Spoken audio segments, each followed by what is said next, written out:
Let's bring in Tim Blair, blogger to The Nation and columnist with the Daily Telegraph. Good to talk to you, Tim. Happy 2024 to you. Thank you very much. As was mentioned before the break, going to be a big year, and not just in the US. We've got elections all over the world, and a bit of drama here as well. Indeed. Plenty of drama in Oz. Now, the thing is, I want to talk about your column this week because you've focused on an old story, but it's a ripper and it's a salient lesson about woke social media outrage. Tell us about Matt Taylor and how he got into strife. Matt Taylor is an incredible scientific genius who 10 years ago was part of a team, a European Space Agency team, that landed a space probe on a comet. It's an incredible achievement. I mean, these things are tiny in terms of space, and they're travelling at not inconsiderable speed. So to land anything on them deliberately, pretty much an accomplishment. But then he made a terrible error, our scientist, Mr. Matt Taylor, Dr. Matt Taylor, actually.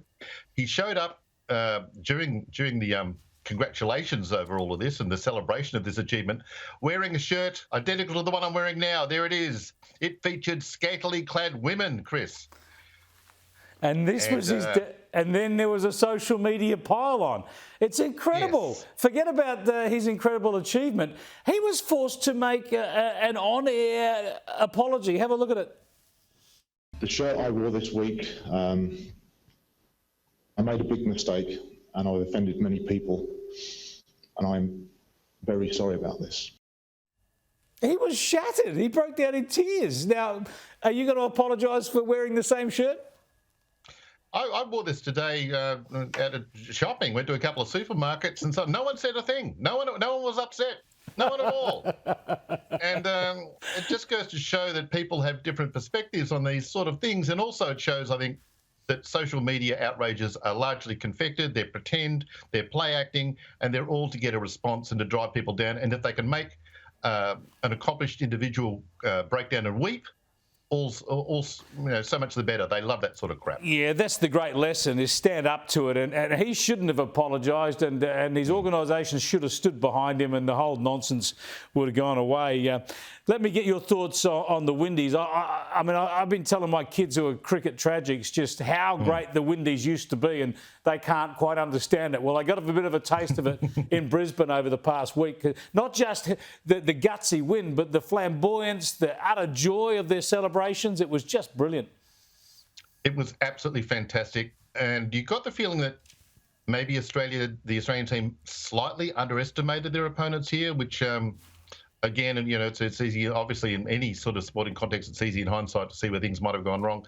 But declaring when you're behind on the first innings might now seem slightly arrogant. When you lose by 8 runs, a little arrogant. Yeah, fair point. And they forgot about Australia Day. They also forgot about Australia winning.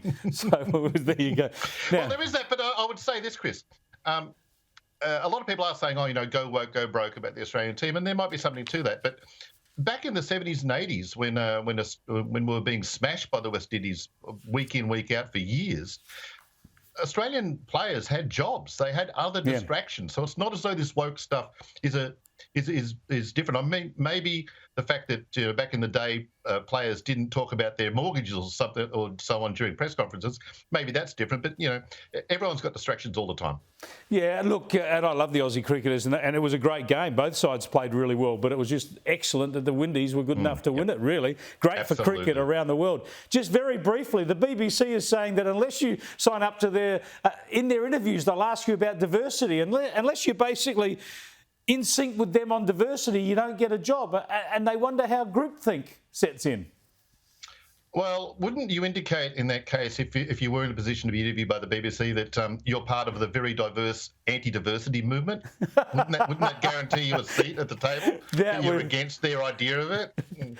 That would be a great answer, but I reckon you wouldn't get the job. Thanks for joining us, Tim. Catch you next week. Good on you, mate.